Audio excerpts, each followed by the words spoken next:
What's going on, guys? How y'all doing?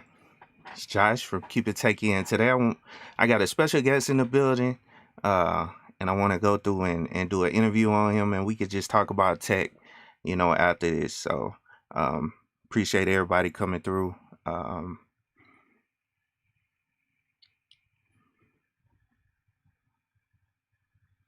and today's guest, I have Gabe A. So, what's up, Gabe? How you doing, man? Hey, not too much, not too much. Happy to be here, man. Happy to be here and excited to get into it. For I sure. appreciate it. Yeah. Um, So as you guys know, my channel is all about Linux, but I wanted to add this element to it. You know what I'm saying? And and so I appreciate y'all coming through and chopping it up, chilling. But so Gabe, first off, let me go on and see if you could tell us about yourself and like your background and everything. Absolutely, absolutely. Again, happy to be here and just wanted to get into it. So kind of myself, Gabe A here on YouTube. So with this whole Linux thing and tech in general, I guess kind of my origin story really comes a lot from not very a very IT specific background. My background is primarily in engineering, and that came from my undergrad. So I went to Michigan Technological University. This is a school way up north in Michigan, pretty much in the middle of nowhere, but extremely well known for like their engineering majors and the engineers that come from the institution. So I majored in electrical engineering. Pretty much was like one of the only Black students to graduate from that particular program. And after I graduated with my bachelor's of science in electrical engineering, I transitioned into automotive, right? Because originally from Detroit, anybody who does engineering in Michigan and move back to Detroit, they typically are working for Ford, Chrysler, or GM in some type of capacity. So then I was working as a wire harness design engineer, where pretty much what we were doing is that we were designing like all the electrical distribution and the wire harnesses for Ford vehicles. And then we would travel down to Mexico to make sure that what we designed is what they were manufacturing. So that was kind of like a lot of that, right? It was a real nice starter job, but I was noticing that that wasn't somewhere where I desired to be 100% because I wasn't being taught. Guys that were working 10, 15 years beyond me, they were doing the same exact thing that I was doing, except they were doing it longer. So that showed me that, hey, they're not being trained. They aren't getting additional skills. They aren't really moving forward in their career. They're just pretty much doing the same thing for a long period of time. And I didn't want that, right? I was like, I want to be taught. I want to learn. I want to be on the edge of things happening. So I transitioned over into nuclear engineering. So I was working as a nuclear INC engineer. So that was a lot of the beginning of my career field and my career choices before I got into tech. Okay. Cool. That's interesting, man. Um, so I guess one of the next things I wanted to ask you, like if someone was trying to get into cybersecurity, how would they go about it? And Mhm. the reason I'm asking because I want to put the information out there for people to try to get into these fields if they can. So if you can, please explain. Absolutely. Yeah, because that really is the next step in my career progression is Hmm. that I was in engineering and then I transitioned into cybersecurity. And when I hear people's stories, everybody has a different story of how they got into this particular field. Oh yeah. And mine really starts from that of Stuxnet. And we talked about Hmm. this before a Yeah. couple of times. Stuxnet was pretty much some malware that got into an Iranian nuclear facility in the Hmm. Middle East. And what happened was is that this particular malware, it calls what you call these centrifuges, which is used to enrich nuclear fuel in order to get it ready for either weapons or production in some way, shape, or form.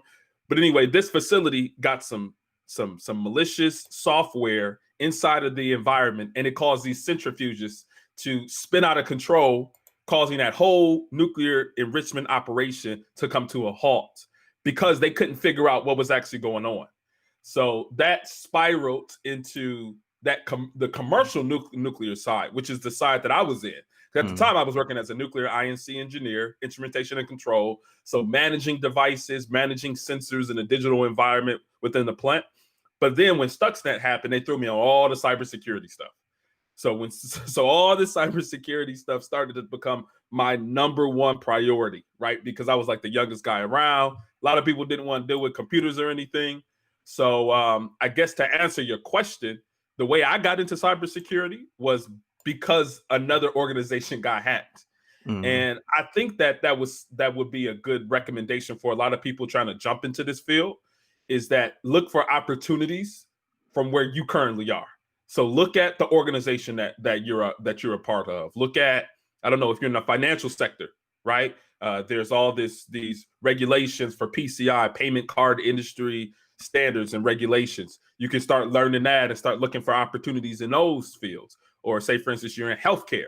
If you're in healthcare, they have HIPAA regulations, which kind of goes around the cybersecurity protections for healthcare data, personally patient health information, and all these different systems. You can start learning that and look for opportunities within your own organization, or you can just start learning and start applying to different places. So I think it's a lot of routes that people can take to get into cybersecurity. Mine was just because somebody got hacked. So that was it's pretty much how it happened for me.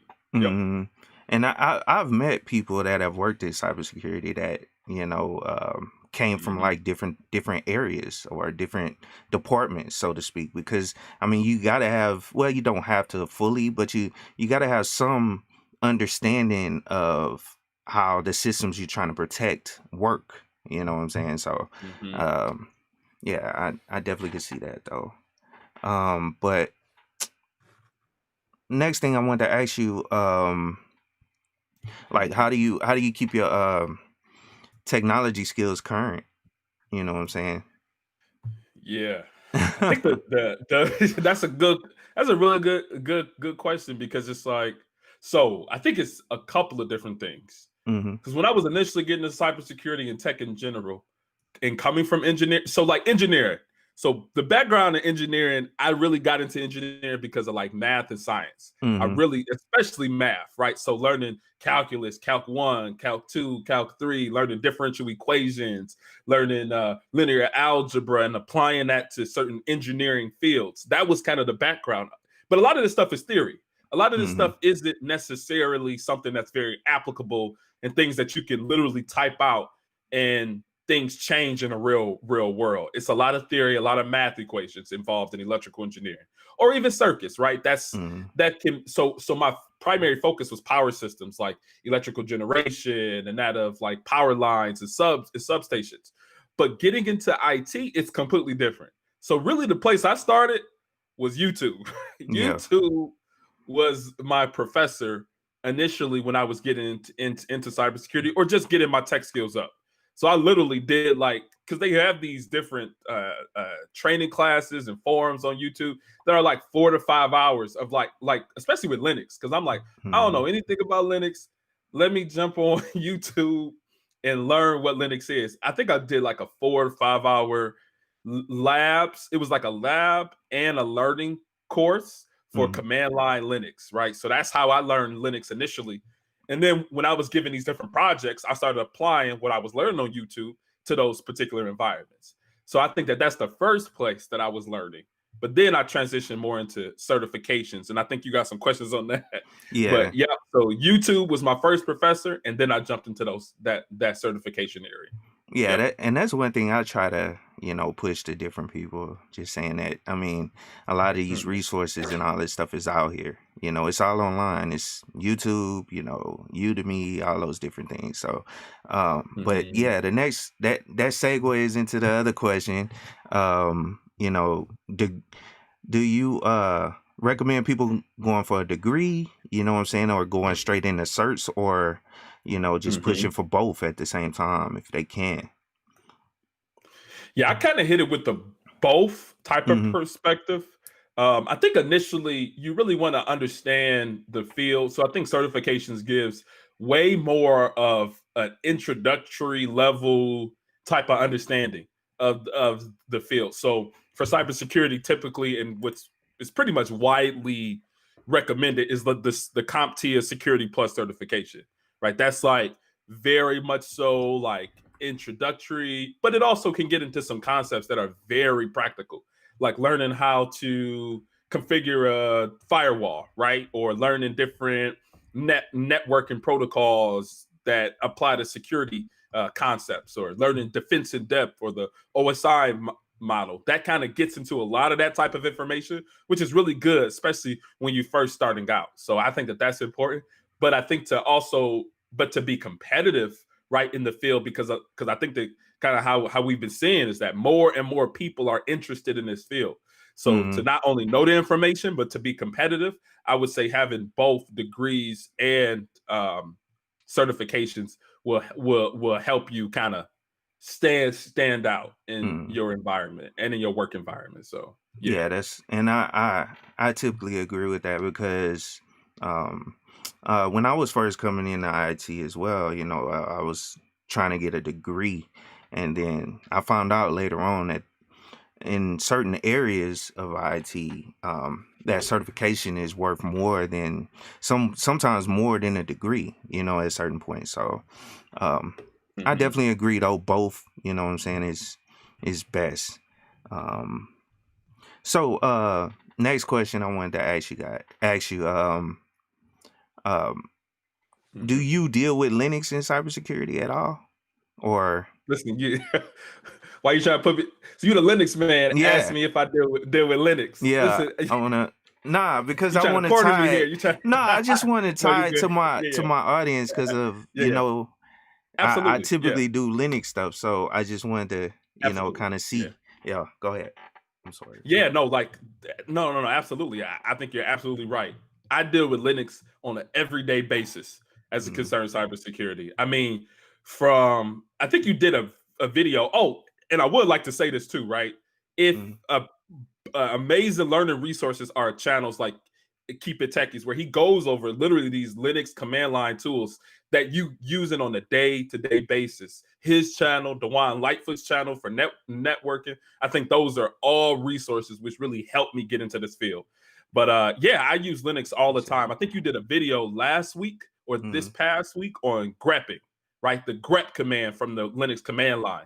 And literally I grep, I mean, on a regular basis. I'm doing a certified GCIH. I'm doing a GCIH. It's a cybersecurity certification. Mm-hmm. I'm doing that class coming up pretty soon, and all I'm seeing is grepping these log files for particular information. I'm grepping to pretty much kind of. So sometimes what I'll do is I'll get access logs to like web applications. Mm-hmm. Hopefully, I'm not talking No, go ahead. too deep, but I'm getting access logs for web applications. And a lot of times these access logs, they come really jumbled up as it concerns the information. Mm-hmm. So if I'm looking to really just not focus on all of the timing stuff, all of the banner stuff as it concerns the version of the web application and all that, all I want are the IPs that have been accessing this particular web application and at what time. I would use a command like grep in order to say, hey, all I want are the IP addresses, and that'll give me a complete list. So a lot of times I use grep in Linux to find the information that I need to do the analysis that I have to do from a security perspective, because I don't want all that other gobbledygook stuff. I need the IP addresses that have access this particular web application in this period of time. And grep, which is a Linux command line tool, allows me to do that along with awk and some of the other piping stuff. So yeah, Mm-hmm. absolutely. I use Linux all the time. Cool. So let me ask you this though: do you do any programming? Because I think we talked about this once Mm-hmm. before. Because I know most networks, or most companies, they have like a Windows network Yep. that they that you're managing or protecting. Um, so what I mean, do you have any experience with like programming languages, or any programming languages that you use? Yeah, absolutely. I think initially I started off heavily focusing on scripting languages like Mm-hmm. Bash and like PowerShell, because Mm-hmm. PowerShell is primarily used to access a lot of access, modify. I mean, you name it. If you're dealing with a Windows operating system, PowerShell allows you to do some things that a lot of those GUIs and those other tools don't allow you to do. So I focused on those initially, but then even more recently, I've been getting a lot into Python, because Python has so many different modules to interact with so many different environments, where you can make a lot of the processes and the procedures that you do on a regular basis very streamlined. So say, for instance, I have to come into an environment, and this has happened before, right?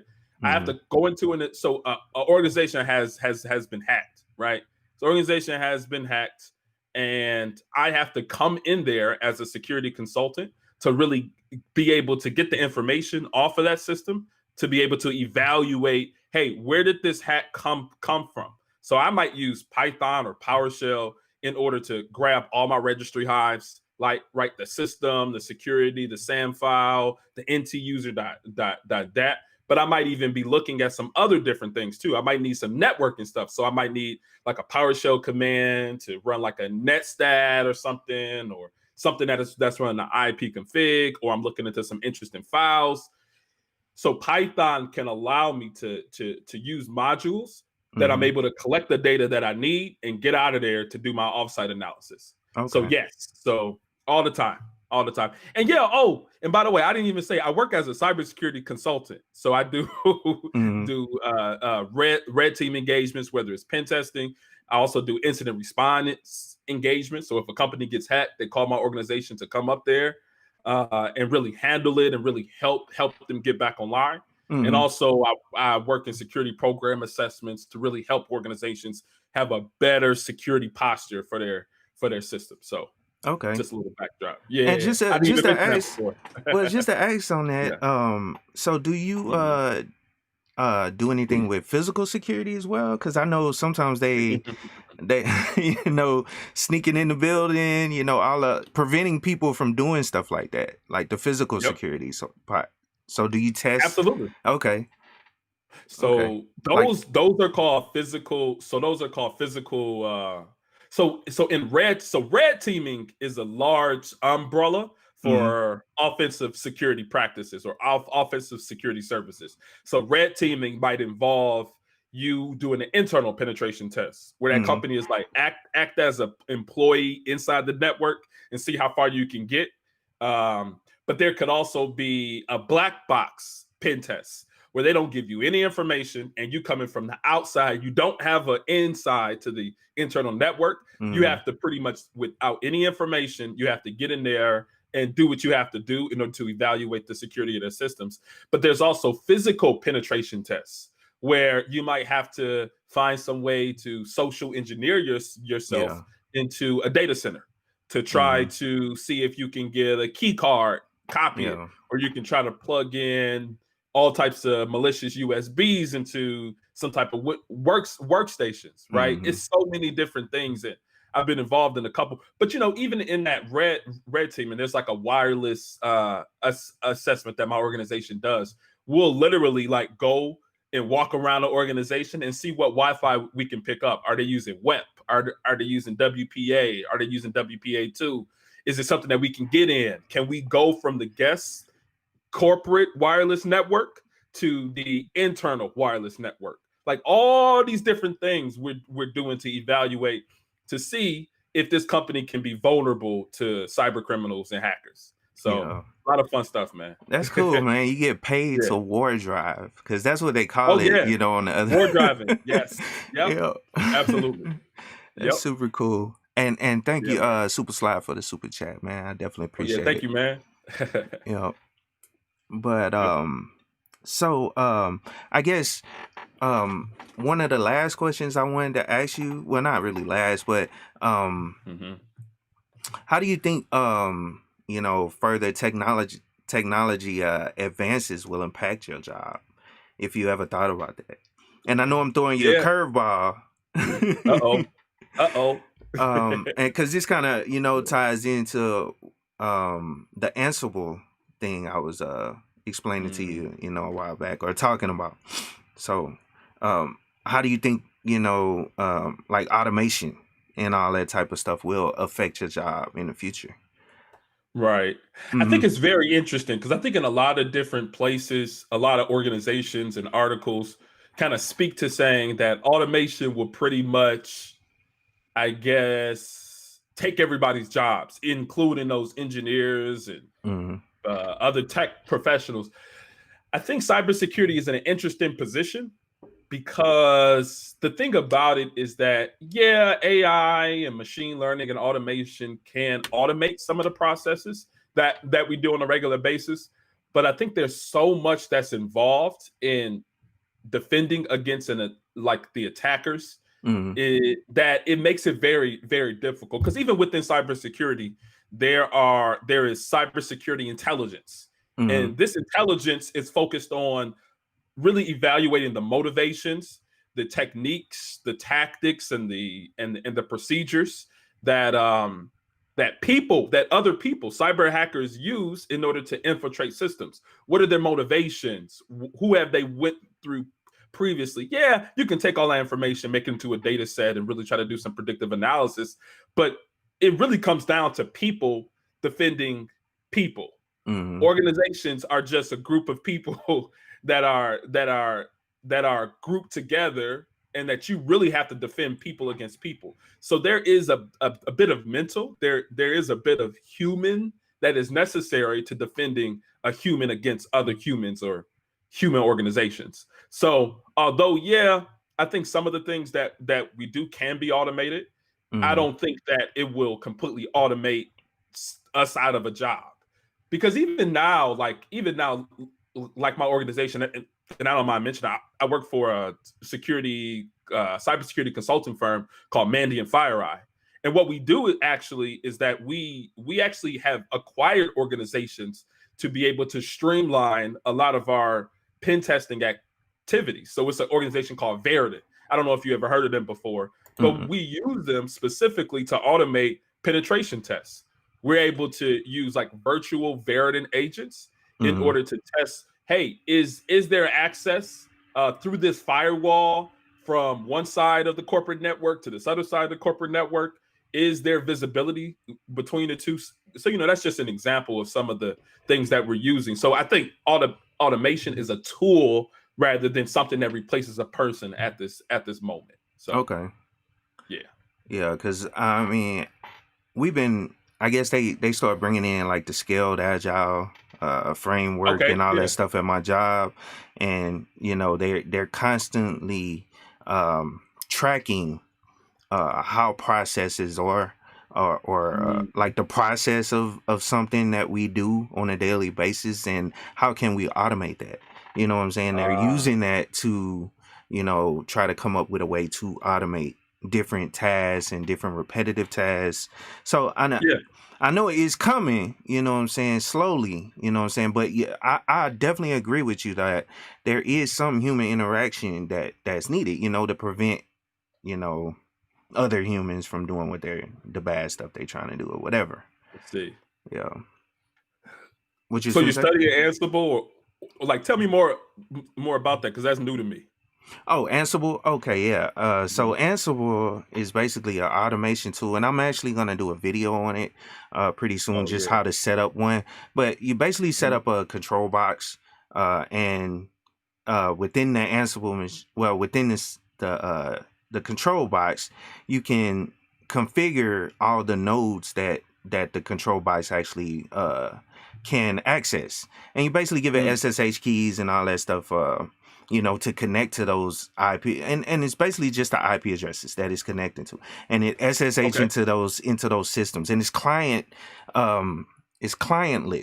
So that's why it Mm. uses SSH. So you don't have to install anything on the actual system, because it Oh, can work dope. with Cisco, because iOS, that Cisco stuff on Yeah. the switches and routers and all that stuff is totally different software.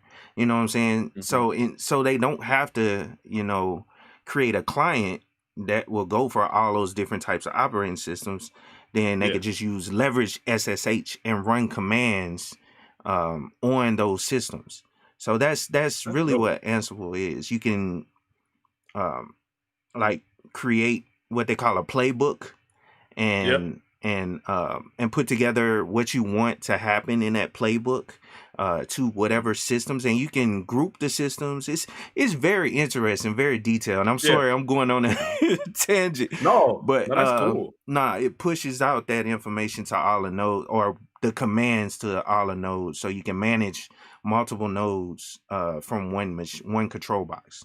So I see a comment in the comment section speaking about Puppet. So is it the same as Puppet as the brother is talking about? yeah, and I Okay. don't know much about Puppet, but Okay. I've heard about it though, and it's pretty much the Yeah. same from what I've See, that seen. makes a lot of sense. Yeah, that makes a lot of sense because a lot of times, so even speaking from the cybersecurity side, you're speaking about an agentless type of system where what happens with a lot of malicious hackers, like what they do is that through some type of mechanism, whether it's like a phishing email or whether it's like gaining access to some servers, what they do is that they drop what you call payloads. And these payloads executes on these end devices, which is pretty much like an agent, and then it talks and it opens up a communication pathway back to that malicious organization or hackers, which is called like a C2 server, right? A Mm, command and control server. So you know, so it would be interesting if you took that same thing and you made it into something agentless. And I think I have heard of certain different techniques where there is an agentless system for mm, being able to run malware against other hosts. So yeah, mm. that's really interesting. Y'all got to look into Ansible. I don't know too much about it either. Yeah, I'm gonna do a quick video on it pretty soon. Just trying to help people learn it if they want to learn it. You know what I'm saying? And Mm-hmm. and also appreciated Kenny Kanjo for the super chat, as well as Nick Awesome. Taylor. I appreciate you guys. And No, dope. yeah. So let me ask you this. Mm-hmm. So I know you working from home. I'm working from home as well. You know. Yeah. And I mean, it looks like the things are starting to open back up, but how are companies, I guess, Mm-hmm. I don't know. How are they kind of adjusting Yeah. with the new That's work from home thing? yeah, Yeah. and as well as like hiring people, you know what I'm saying, and getting Yeah. people into different IT positions from, with a lot of people working remote, you know what I'm saying, and a lot of these positions are now remote. Yeah. So, what are your thoughts So I on think I think it's interesting because I think that a lot of organizations, if they weren't already doing it, it? Mm-hmm. it's kind of pushing them further into that direction of having more remote roles, the majority of the remote roles open. Because I think previously it's just different models, right? The previous model was that you have to be in the office because we purchased this huge building. It has all this air conditioning, it has these bills, these plumbing. We created an environment where managers can be able to evaluate and monitor different employees. I think that's more of an older model where now, like with the gig economy, and there's so many things that individuals can do, especially in tech from home. Like you really don't need to be in an office in order to do most Mm, of the work that we do. All yeah. we need is software to be able to connect to the virtual infrastructure of organizations to do what we have to do. Mm-hmm. Like we even do in our organization, we even do virtual pen tests. Like we all they have to do is give us access to particular servers or workstations, and that Mm-hmm. allows us for our initial point of access. And then we're like we can do anything that we want to do from that point. We can deploy virtual operating systems. Like it doesn't even matter. So I think that a lot of organizations are being pushed more into that direction because of the necessity. And like even not too long ago, a couple of weeks ago, a recruiter from Dell Technologies actually reached out to me, and they Mm-hmm. were reaching out to me saying like, "Oh, listen, we saw your resume, we saw some things that you've been doing in the past and everything, and we see that you're a very good candidate. We don't have roles open right now, but we see that you're a candidate, and we want to establish a relationship and have a conversation." I'm like, "Cool." So we have conversations and everything, and I asked them, I said, "Listen, I've been remote for like forever." Right. I've been remote for more than 2.5 years now from Mm-hmm. in multiple organizations. I'm not looking to go into office. Do you guys offer those type of working environments? And they said I think they said 65% of their staff is already remote. They said it wouldn't be an issue for them. And Dell, like So I don't know if you guys know, but Dell owns not only Dell Technologies, Dell owns VMware, Dell Mm-hmm. owns RSA. So Dell owns the majority of the technology within most organizations in the world, right? So I think that it's pushing organizations into that direction, and those who are already doing it, they're just proliferating and creating more and more job roles that are remote, especially with COVID and everything happening. So Mm-hmm. I just think that it's the future, and it's almost like the future is now with remote roles. So yeah, it's kind of Okay. my idea on it. Yeah, and I didn't know that that Dell owned RSA because I'm waiting on Yeah. my token now because Oh wow. we Yeah. going to tokens on our system. So, but Man, that is one of their biggest money generators. Like not only their okay. soft tokens, but their Mm-hmm. hard The horde tokens. tokens. So the hard tokens are always used within industrial environments because they need that two-factor authentication, Mm-hmm. but they don't want to have a soft token because a lot of the industrial systems are Can't air have a gapped. cell They phone. don't need absolutely. You can't have a cell phone. You can't Mm-hmm. even have a lot of internet connection. So RSA is pretty much like they just own so much of that, and not only RSA, but Dell is the big Mm-hmm. boy. So they own those guys. So I had no idea until I was having a conversation with them. But yeah. Well, let me ask you this since you brought that up. Hmm. As far as secure, I mean, it has to be kind of you have to have some type of clearance or something to work in a nuclear plant. Do you or no? Yeah. Yeah. Okay. So I mean, I don't you know how need. much you could talk about it. I'm just Oh yeah. yeah. So nuclear. So the nuclear industry is regulated by what you call the NRC, the Nuclear Regulatory Commission. Now that is a government entity. They have seats w- within. I forget the agency, but it is a government entity. So they're regulated by a government entity, but they make all of their own regulations, if that makes sense. So there's the NRC and there's INPO. There's INPO stands for Industry for Nuclear Power Operators. And Mm, then they have NEI, which stands for the Nuclear Energy Institute. I believe we get what you call unrestricted access to nuclear plant facilities from, I believe that's from INPO, but it could be from the NRC. So although there is a government entity that regulates the mm. environment, that particular clearance to pretty much literally go on the plant and not be escorted around, I don't think that is a government regulated clearance. Okay. So I could talk about it. Yeah, I don't have any issue talking about that. Well, But yeah, I you do guess need a clearance. They do a background check and everything. Like it's heavy. okay. Fingerprint, all that. I guess why I asked because I used to work for the DOE at one point, Department of Energy, Hmm. and Right. they were able to transfer my DOD, my Department of Defense Yeah. clearance over to the DOE. So, and they gave me a special access, whatever I needed for what I was doing. So, but I Right. mean, yeah, I That was just helps though. curious, huh? No, that definitely helps because so that's a whole nother area of cybersecurity is with these clearances. Because there's certain jobs that you can only get unless you have a, Hmm. a clearance. So I used to have a DoD secret clearance. It pretty much just expired not too long ago because I used to do cybersecurity for microgrid installations for government bases. It was it Okay. was it was a really cool work. But yeah, I had a secret clearance. So in getting that unrestricted access in nuclear facilities, having that secret clearance helps out a lot because Oh it's yeah. pretty much the same as a SF-86 form. It's Yeah. pretty much the same thing because Hmm. you got to fill out all that information. You got to get your psychological evaluation, your FBI fingerprints, and they do just like an overall background check for financial things and psychological things. So yeah, it's heavy. It's heavy, but yeah, it allows you to having those clearances allows you to get even more cybersecurity jobs or access to a lot of more cybersecurity jobs. So Hmm. yeah. Mhm. Cool. Cool. Cool. So, I guess I want to roll right into the question and answer part. Uh, Okay. and I seen we had like a couple questions in here, but Uh-huh. if you guys have any questions for Gabe A, like if you trying to get some information on cybersecurity, just ask in the chat now. We'll we'll try to see if we can answer or he can answer. Sure. I'm with it. But I also seen something from Nick Taylor. He was saying, is Oracle still a major player? Well, actually, let me go back up here to this one first. Mm-hmm.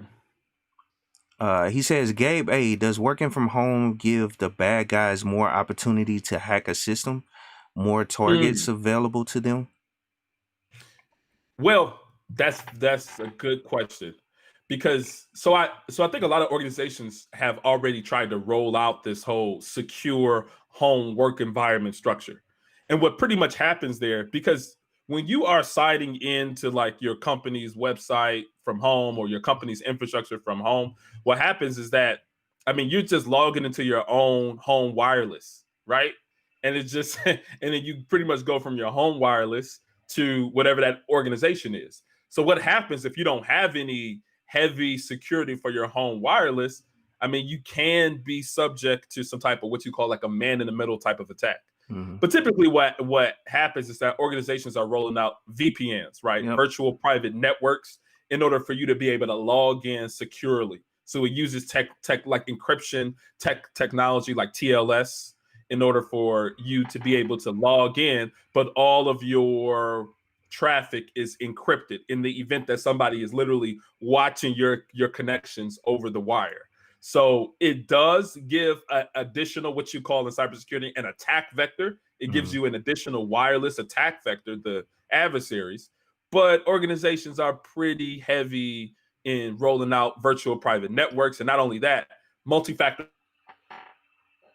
to somebody got your username and password for your virtual private network connection. Multi-factor authentication will need them to be able to verify via email or via your phone. With RSA, they have tokens that you have to put in order to have another layer of verifying who you are, who you logging in is actually who you actually are. So multi-factor authentication, VPN technology, that's what a lot of organizations are rolling with to secure you from being vulnerable to attacks. So yeah, it's typically what happens. Oh, and I see Brother Kenny Conjo mentioned a Tor browser. Yeah, that's another layer of anonymity, because what that does is that anonymizes who you are in the whole internet. So it has you pretty much running through multiple proxy servers. So servers and servers and servers all around the world before you go into what your actual connection is. So that makes it way more difficult for people and organizations to understand who is this person actually. So a lot of hackers use those Tor browsers and the Brave browser in order to anonymize themselves on the web. Sorry, that was long, but that's kind of what people are doing. Nah, you good, you good. And just to answer your question, Nick, he asked about Oracle still being a major player. They are pretty they are pretty up there. But a lot of the cloud technology, they kind of like behind from what I've seen is which is the way forward. A lot of these companies are going into the cloud. So Azure is up there. Well, which is Microsoft and Google, as well as what's the other one? AWS. So, yep. So is Oracle still in like the relational database type of market, or the SQL? Like, what's their premier product? I guess, because I haven't really to keep it up with. In my opinion, is the databases. The database, Oracle databases are still, pretty big. A lot of organizations still have Oracle. I mean, which is, it's the same language when you look at it. If you can manage a Microsoft SQL server, you can manage your Oracle SQL server. In my opinion, and that's from my experience. From working with both. So, and I've also their Hyperion. They acquired another company. It's called Hyperion, which they it's a financial database. It's like a cube style database. It's totally different. Yeah, and I actually got into that when I worked for a company in their finance department, managing their their finance data, pretty much. So yeah, Dope. but And that's a whole nother game that I think that I don't think a lot of people are up on, is this whole fintechs. acquisition game that tech do, that large tech organizations do. It pretty much Mhm. just buy a whole bunch of companies, take their technology and pretty much brand it of themselves. So a lot of times you can have a lot of translatable skills, because organizations are just acquiring other companies, like continually taking over and taking over. So Yep. yeah. So See any more questions? I saw yeah, a I think I couple more. seen yeah. Mhm. Uh Mitchell Valentino, what is the biggest misconception people have about working in cybersecurity? This is a very good question. Yeah, I think the biggest misconception is that. So I think that, let me preface it, because I think that when people think that you work in cybersecurity, they think that you are pretty much like a hired hacker.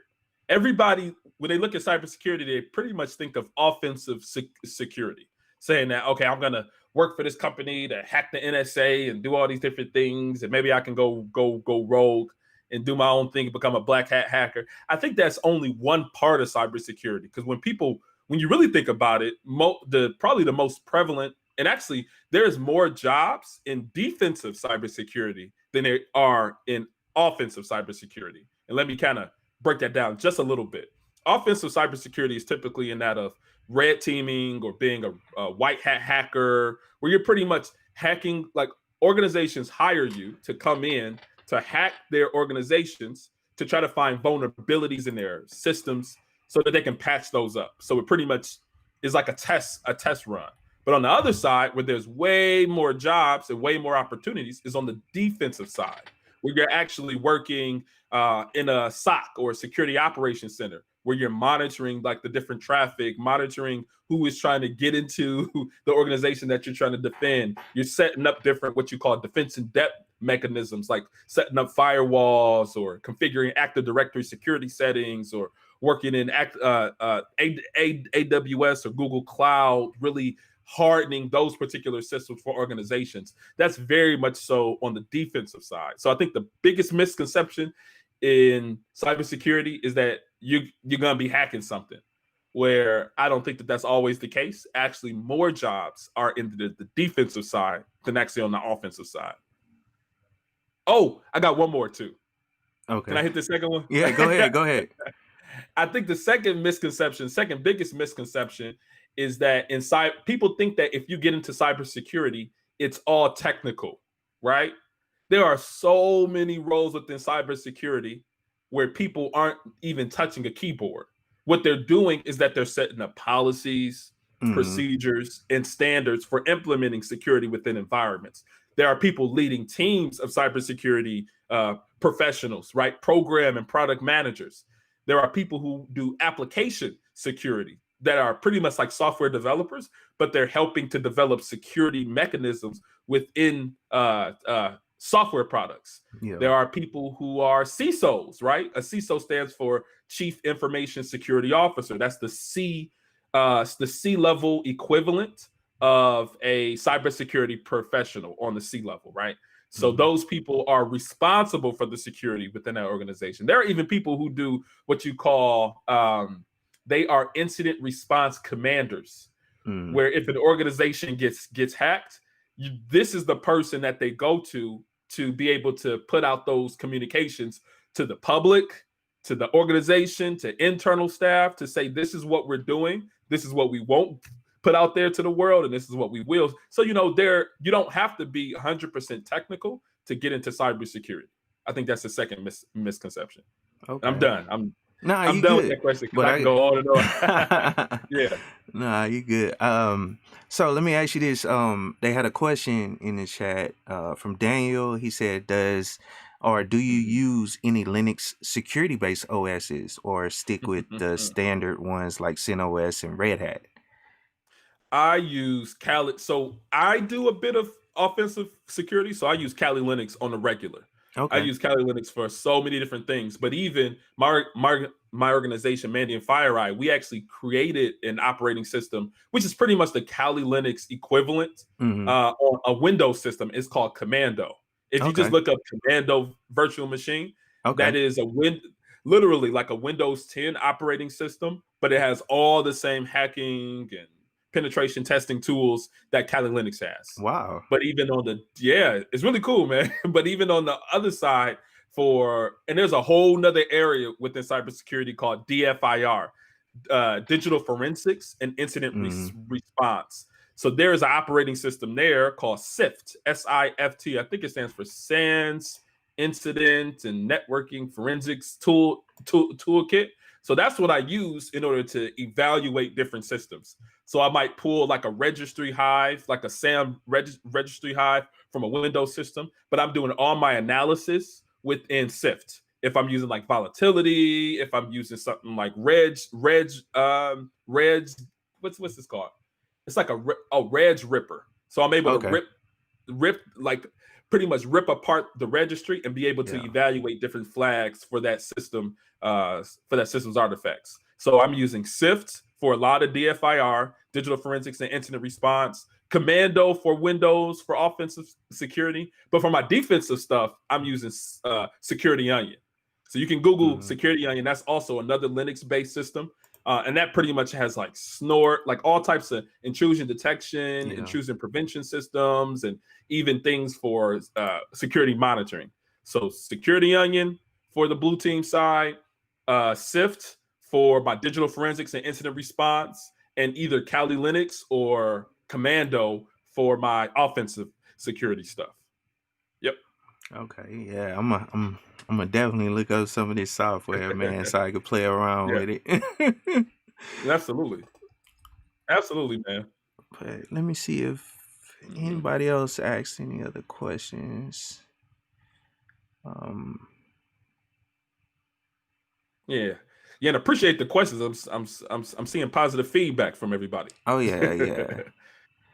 And I definitely appreciate it, man, because like I said, this is something new, so I'm just trying to, bring different people with the experience and knowledge and all that stuff in these different fields, to the people that actually come to my channel.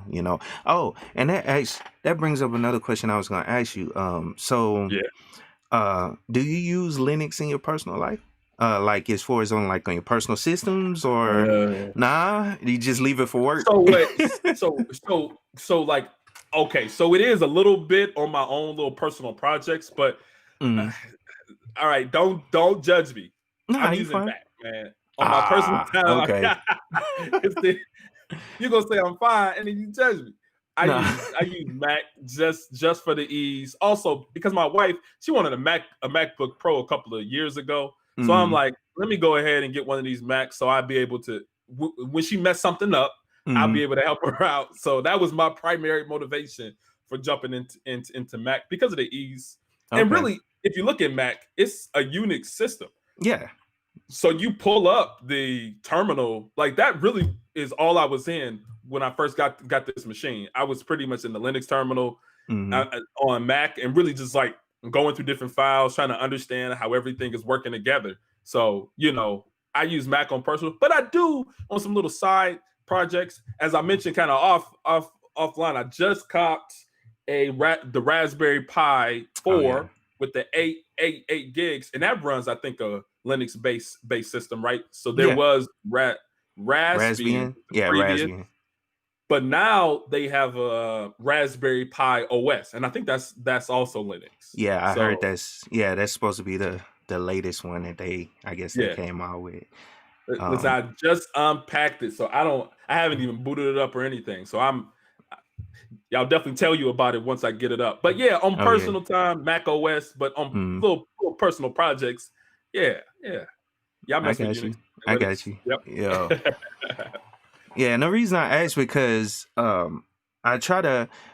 One reason I like Linux and I like to try to push it or whatever is the whole privacy aspect of it, because a lot of these other systems, especially owned by these corporations, they try to gather a lot of information from your system and try to see what you're doing, Right. especially like on Windows. Like I know for sure you can see the advertisements popping up. You know, they're always sending telemetry back to Oh yeah. Microsoft, and you don't know what they're doing with that, and it's tied to a ID. So I try to push people to Linux for that reason, as well as, you know, it's the best operating system ever. But I'm just playing. But No, I'm not against you. you I know, got a question about that. So when you use your Linux system as your primary OS, do mhm. you do some hardening on that system? Like, do you get into like the IP tables and everything in order to Oh make yeah, sure? Okay, yeah. okay. I have like servers. I have a server set up Hmm. where I run, you know, different applications like fail to ban. Well, it's a web server. I have like websites that I run from the house. Yeah. Just different things that I do with the system. But like I just recently set it up for the kids to run Minecraft on it. Okay. Using, and it's in a container. I put it in a container, so it's Oh, dope. containerized. But yeah, How much like bandwidth do you get? Do you scale back? yeah, I scale it back, man. I scale it Uh-huh. back. And then I Yeah. also recently, and it's crazy you brought up the Raspberry Pi. I just set up one of my Raspberry Uh-huh. Pis recently for a Pi hole, and I'm gonna do a video on that Ah, as well. And what the Pi hole okay. is basically an application you can install on Linux OS that it'll go Mhm. through, and you can run all the DNS traffic through it, and Right. it blocks a lot of advertisement sites, Okay. and Yeah. as well as like So it bad so it does that on the sites. server side. Yeah, Oh, yeah. ah, So you can use a Raspberry Pi. Raspberry Pi will do it. You know what I'm saying? yeah. And and one other thing I was gonna try to do set up is a VPN at some point. And I was gonna do a video just Mhm. showing people how to do that. But you can run that Raspberry Pi as a VPN, as your own personal VPN at the house. You Absolutely, know, so absolutely. yeah. And And, you know, look for up Diet Pi. But go ahead. I'm sorry. diet pie. Oh, Mm. no, go ahead, because I was gonna get into a research about Raspberry Pi too. Nah, go ahead. I was finished. I just wanted to say So look up that Diet Pi. Go ahead. diet pie. Mm. Okay, but one that I use or that I'm gonna be using is this, man, it's a really dope website called maker.io. Mm. Literally maker.io. It has so many different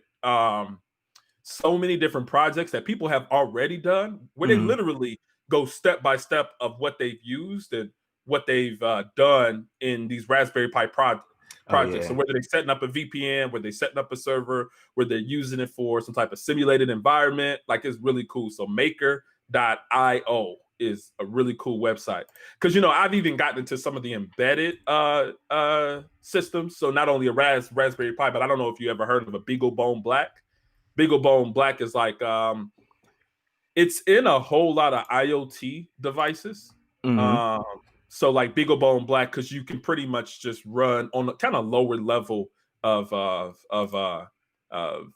computer memory. So yeah, it's really interesting because I've used it in order to simulate a couple of environments, and that's kind of what I do. Like that's my major purpose for getting a lot of these little devices is to really Mm. simulate different environments. So like for this Raspberry Pi, I kind of want to use it. So I don't know if I mentioned this, but I work in a lot of industrial type of environments. You just got to bypass that advanced setting. Like it's not malicious, I Mm. promise. But for so as a consultant, what we do is that we get a lot of environments and a lot of customers who have different type of environments. They have different type of settings in their environments, and there's times where I'm like, I want to simulate this at home before I go into their place Mm. and mess stuff up. So for some manufacturing environments, I might have a car, right? A vehicle that I'm doing penetration testing against because we know now cars are just computers. They're just driving, moving Mm. computers. So we know that cars talk specific communication protocol languages.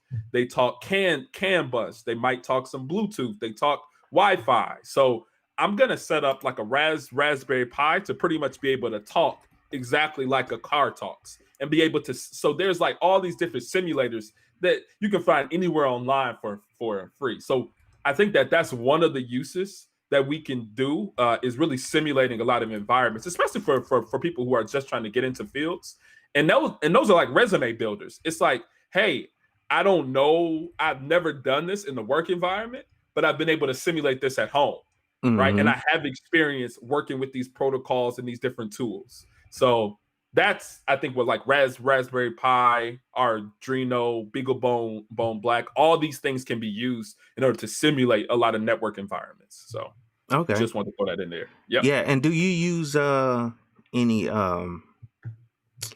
do you use like what do you call it? Man, I'm drawing a blank now. The virtual, do you use VMware or virtual Oh yeah. box or anything at the house, like setting up Uh, that? Is that something that you use to simulate those different environments or whatever? Yeah. So I Mm, use VMware Fusion. It's pretty mm. much the Mac version of VMware Workstation and VMware Player. So I use that, man. If I showed you how many, I mean, I got probably here. I can share my screen very briefly to Okay. show you how Let's many see. VMs I got in here. Let's see. How Yeah, you can share a Where is the specific share? application. Where where is the share screen up? Okay, present now. A window, and then I'm not seeing it. Fusion isn't coming up. I don't mind if I just show. Cause I can just tell you then, because I'm not Mm, really seeing the option, and I have a lot of like customer specific data on my hmm. machine, so Yeah, yeah, yeah. I don't want to expose nothing, but I have, let's see, probably about 20 virtual machines Hmm. within my VMware Fusion library. So I'm Okay. always running something. I mean, even stuff from like Windows 7, Windows Server 12, R2. I mean, you Mm, name it. I mean, I even have some embedded operating systems like a new Neutrino 641. They okay. run those in BMS systems, so building management systems for like Honeywell controllers or Honeywell temperature controllers. So I got a lot of different stuff in here, man. I got a lot of different stuff in here. So absolutely, Okay. Cool, I cool. just I, I just can't be exposing my customer data to everybody. No, no, no. I understand. Absolutely. I definitely understand. Hmm. So, let me see. I mean, I guess if we don't have any more questions, I'm gonna go down and kind of end it, man. Unless anybody else got anything, or if you got something else to say, Gabe, um, or anything I else you don't have want. anything. Okay. No, not nothing much, but like I think it was a really good, like a good interview. Kind of Mm-hmm. went over a lot of different things, a little bit of background, but I think that my major takeaway or advice, if anybody is trying to get into this field or even getting better in this particular field, I think people should really do a lot of stuff from home. Do like simulate your network environments, simulate different operating systems, be able to do different projects, and pretty much you can throw these on your resumes to prove that you have some level of expertise in this field. Because that's actually how like what happened for me to get into my current role is that I was actually looking to develop a protocol fuzzer for communication protocol DMP3. It's like something that's used in electrical utilities. I pretty much took it and threw it out on Twitter and said, hey, does anybody have recommendations for developing this particular protocol fuzzer in either like a SCAPI or using there's Boo Fuzzer, there's all these Sully Fuzzer, and I was asking this question. All types of professionals, all types of people had reached out to me on Twitter, and that really eventually led me to having a conversation with my current manager, or actually now I'm sorry, my current director. So I would say that as you're doing things at home, as you're setting up these different environments, as you're going through different tasks and setting up things, that really start to communicate with the greater public. Because in cybersecurity, everybody talks on Twitter. Twitter is the place where everybody talks. And I just want to put out a plug, ICS Gabe at ICS Gabe on Twitter. But everybody talks on Twitter in cybersecurity. So that's a very good place to go to find resources and to just connect with other people within your field. So Yeah, and once I end this, go down and send me your links and everything, so I can oh sure. try to Yeah. get promote and send people over your way as well, because Absolutely. you got a lot that you could bring to the table as far as just giving out information, which is what I want Mhm. to do on this channel, and like at least once a week, you know what I'm saying? But nah, Yeah. I definitely appreciate you coming through. I definitely appreciate all the people coming through in the chat, you know, asking questions and everything. I definitely appreciate it. Yeah. You guys making my channel, you know, what it is, you know what I'm saying? And got nothing but, you know, love and respect. But I definitely appreciate you, Gabe, again. Mhm. Anytime Thank you for having anytime me. else you want to come on, any more times you want to come on, you know, you're welcome. Mhm. And I'm gonna try to start doing a weekly live stream to, you know, all the people out there. I'm gonna try to bring in different people that I know actually work in the field that are not necessarily on YouTube. You know, a lot of people I know that have been in this field and been working in this field for years. You know, they have a family and they're not on YouTube like every day. You know what I'm Yeah, saying? that's true. And so those the, you know, type of people that I'm trying to bring on, you know what I'm saying? And it's kind of hard to get them, but you know, I'm working it cuz those guys can bring a lot of value, a lot of, you know, just like you know what I'm saying, and myself. But so glad guys all came, man. I appreciate it. And keep it techie like I always say. Peace. Peace out.